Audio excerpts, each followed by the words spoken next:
Ashama harka fuudhee kan jirtu hordoftoota si fageenya bakka jirtanitti nageenyi badhaadhu waaqayyo isin baay'atu. Albuuleettiin keessa nagaa kooti isinis akka nagaa gootu qabdan abdii guutuu qaba jechuudha. Har'a viidiyoo biraatiin walitti deebi'ee jirra jechuudha. Warra mana kanaa haaraa taatan laayik, sabskiraayib, sheer gochuun inni gatiin isiniin jechuun barbaada. Warri maatii qomoo laayik godhaa jira koomentii kennaa. Tole har'a mudannoo ajaa'ibaa tokko isiniif qabatee dhufe jechuudha. Dhugaa dubbachuufi waan ajaa'ibaa tokko isiniif qabatee dhufe jira. Irraa barattan abdii guutuu qaba jechuudha. Maaliifi dhalli namaa bara jiraatu keessatti chaalenjii hedduu dabarsa. Chaalenjii gurguddaa dabarsa jechuudha. Ati immoo nama taatee dhalattee chaalenjii tokko hin dabarsitu yoo ta'e boruuf dhala keetiif maal keessee dabartaan? Maal jettaa dhala keetiif? ስለዚህ kanaafuu dirqama dhalli namaa chaalenjii tokko dabarsuun namarra jiraata jechuudha. Gara viidiyoo kootti yoo darbu jechuudha. Ani buleettiin keessanii dhugaa rabbii haadha guduma addaa tokko ta'e jechuudha. Guduma addaa tokko wanta hin eegamne jechuudha. Wanti kun hin ta'a jedhee wanta ani yaadne jechuudha. Sun yaadeen beekachuudha. Nama tokko jaallattee nama sun irraa gaafa ija kee kaafattee abdii kee kan biraa gaafa godhattu wanti kun hin ta'a jettee hin yaaddu jireenya kee keessatti. Ani akkuma keessan jechuudha. Amma san jira. Bara 19 baradhu bara 2007 jechuudha. Tasa garan baradha bara 2007 mucaa tokko jaalladheen ture. Mucichas jaalladhee walumaan hariiroo jaalalaa eegallee achiin egaa ilmi namaa hin qiyyaama. Bifti keenyi fi amalli keenyi garagara waan ta'eef ani ji'a 3 jechuun wanta akkasiin dabarre yoo baay'atee ji'a 5 darbaa mucaa kana faana rileeshinii guddaa qabna. Bakka ani jaalladhee inni na jaallatee wajumaan osoo rileeshinii qabnuti lakki jedhee. Mikinaatu egaa namni dubartiin bifa si agartee akkasuma wantoota ittiin dhala namaa madaalu baay'atee dhala namaa madaalu waan ta'eef beektu. Kanaaf ani bakka mucaa kana lakki jedhee na dhiisee jechuudha dhugaa dubbachuufi. Achi na dideen baay'ee bakka mucaan sun baay'ee natti gaddee ani sadii jireenya mataa koo kan biraa jaalladhee kan biraa faana hariiroo mataa koo eegale jechuudha. Nama biraa faana jiraachuu eegale jechuudha. Egaa innis baay'ee natti gaddaa haa ta'u malee guyyaa tokko abdiin irraa hin beeku dhugaa dubbachuufi guyyaa tokko abdiin irraa hin beeku jechuudha.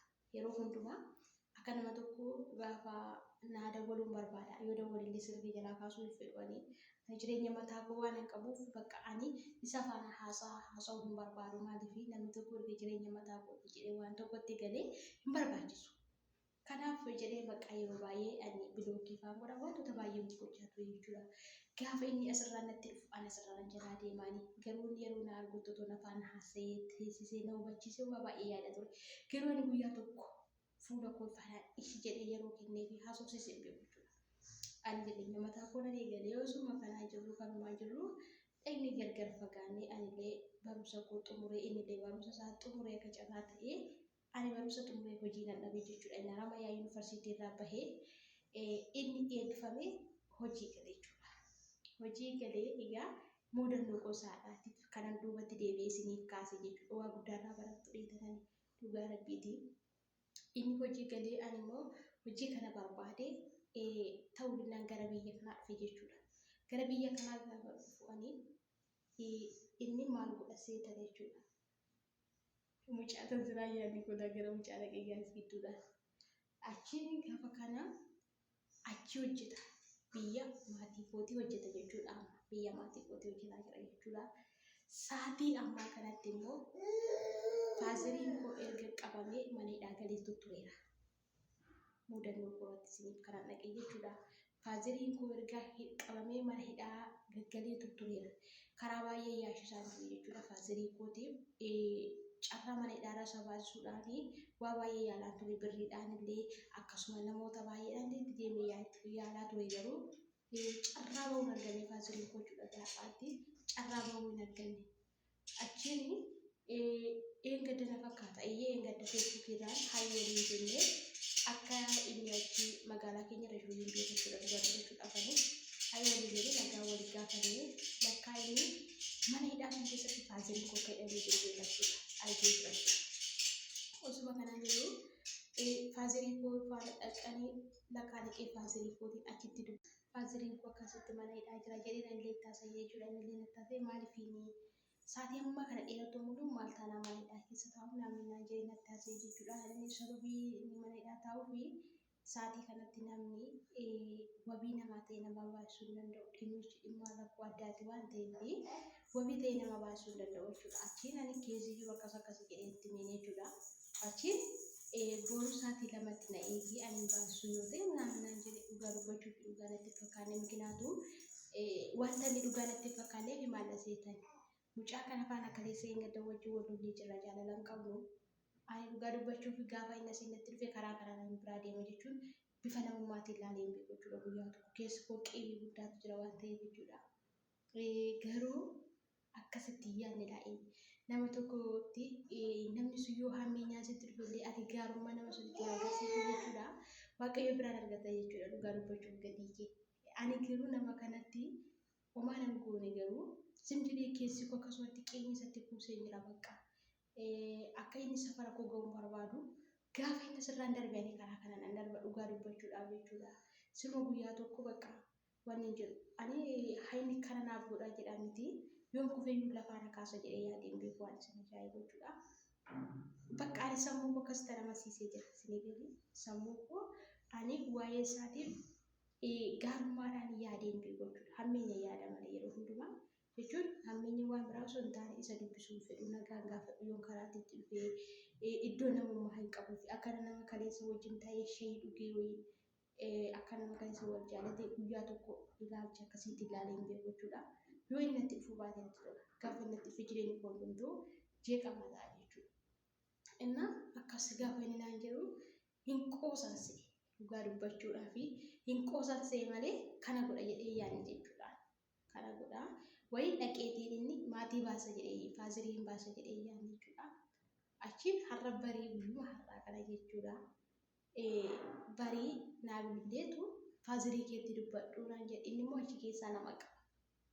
Faazirii keetti dubbadhu dhugaa waaqaa dubbachuun laayivii gubbaan jira jechuudha. Yeroo suni eenyu maaliif dubbachuu hin dadhabe? Sababni isaayyuu ani nama hamaa godheen hamaa itti yaadeen erga jireenya isaa keessaayyuu bahee nama jireenya mataa isaa qaba. Ani illee akkas jireenya mataa koo qabachuudha.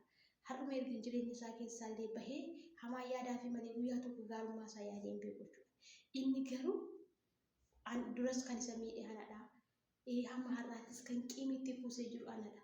Inni garuu kana hundumaa dagatee gaarummaa keessa isaa jiru na ilaalcha jaalala isa ijoollummaa sun yaadee dhaqee faazirii koo baasisuu isaatti baay'ee tokkoon ajaa'ibsiifadhe jechuudha. Kanarraa akkasii waan guddaa baratan abdii guddaan qaba jechuudha. Inni baay'ee tokkoon ajaa'ibsiifadhe maaliif yoo naan jettanii namni tokko nama tokko faana wal loltee namni sun kan dhaqee maatii keessii baasisuu miti ijaan ishee arguu fedhu. Osoo kan amma sa'aatii sunitti ofii koo dhiisuu baadhee osoo karaa isaa rakkoon sun ta'e yaate haga har'aatti bakka isaamma kana haayii jedhee sun hin jiru. Garuu rakkichi ana bira waan ta'eef isuma haayii jedhee jechuudha malee waan hin jedhu. Innis waan biraaf miti ta'e haayinaan jedhee sababii faazirii achitti argee jechuudha. Malee dhugaa waaqayyoo isin tarima anarraa waa guddaa akkasiin bartan. Ilma namaa irratti jechuudha. Namallee yoo duute namallee yoo jibbite jechuudha. Waan na fedhe yoo ta'e adaraa keessanii ilma namaatiif hammeenya yaadinaa. Ilmi namaa ati yoo hammeenya yaadde karaa inni gaarummaa hojjetee sitti dhufuun beektu waan ta'eef. Karaa inni gaarummaa hojjetee sitti dhufuun beektu waan ta'eef. Kanaafiyyuu ilma namaa hammeenya irratti yaade. Wanna barbaade yoo ta'e illee jechuudha. Wanna fedhe illee yoo ta'e ilma namaa irratti hammeenya yaade. Nama tokko yoo jibbitellee poolaayitii taa'ee haasofsiisi. Yaada gaarii taa'ee poolaayitii taa'ee haasofsiisi nama sun. Yoo jibbitellee bifa sakaleessaa keessaa bahi bifa jaalalaatiin bifa tokkummaa obbolummaadhaan namni afaan walii beeku namni aadaa walii beeku namni haadhaa fi abbaa ofii abbootii ofii beeku waliin dhibu waan ta'eef haala kanaan taa'ee haasofsiisi malee nama tokko jibbite malee jedhi mikinaatu yoo jibbitellee karaa inni gaarummaa hojjetee sitti dhufuun beektu waan ta'eef jechuudha. Karaa inni gaarummaa hojjetee sitti dhufuun beektu. Dhugaa waaqayyo baay'ee baay'ee baay'ee na ajaa'ibsiifadhe. Maaliif hojjettanii ana kana osoo hin ta'e ana kana osoo ta'e otoo maatiin isaa akkas taane dubbachuu fi ittuma goree obboloota koo waan tokko isinitti hima. Ilma namaa jechuudha.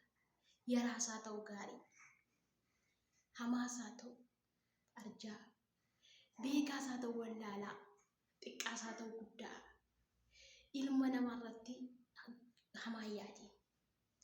Namni sun amma fedhe yoo si miidhellee, namni kun hamma barbaade yoo si miidhellee jechuudha. Adaraa namarratti hamaa yaadi. Karaa inni ittiin dhufee jechuudha gaarummaa sitti agarsiisu hin beektu. Ati garuu hamaasaa yaaddee, ati garuu kufaatisaa yaaddee, ati garuu badiinsa isaa yaadda miti. Karaa inni ittiin dhufee gaarummaa sitti agarsiisu waan hin beekneef adaraa keessan hamaa namaa yaadina. Maaliifii ati har'a hamaa yaaddellee inni immoo gaarummaa hojjetee sitti agarsiisee akkati bara kee muru ceephaatu taasisa. Akkati bara kee muru ceephaatu. Ceephoodhaan akka taatu si taasisa. Si afarsiisa. Amma dhugaa dubbachuuf baay'ee na afarsiisedha namni kun. Baay'ee tokko na afarsiise. Hin beeku. Baay'ee na afarsiise jechuudha. Kanaaf adaraa keessaa faamilii koo warri sagalee koo kan dhageessan adaraa ilma namaa irratti hin dabiin. Ilmi namaa amma fedhe si haa miidhu hammeenya irratti yaadin adaraa obboleettii gurgurasa koo. Siina jedha kanarraa waan guddaa akkasiin barattan har'a faaziriin koo mana hidhaatti hamma kana taa'ee fuulduratti illee carraa baay'ee taa'uu qabaachuu danda'a. Har'a garuu wabii ta'ee fi bakka ani dhaabbachuu fi malu sun dhaqee dhaabbatee fi jaalala kaleessa jiru sunirraa kan ka'e bakka ani dhaabbachuu fi malu sun dhaqee dhaabbatee jechuudha. Har'a faazirii koo rakkina keessaa baasee akkasitti bakka dhugaa rabbii dubbachuuf baay'ee tokko gammadee baay'ee tokkos immoo nan affare. Maaliif an affaree iddoon kaleessa sanii sunitti affare. Iddoo kamitti immoo gammadee faaziriin koo ba'utti nan gammade jechuudha. Na gaayis viidiyoon koo irraa kana fakkaata. Kanarraa abdii guddaa barumsa guddaa akkasuma irratti abdii guddaan qaba. Kanaafuu turtii gaarii na qabaadha. Viidiyoo biraa nama walitti deebinutti turtii gaarii qabaadha. Baay'ee isinin jaalladha.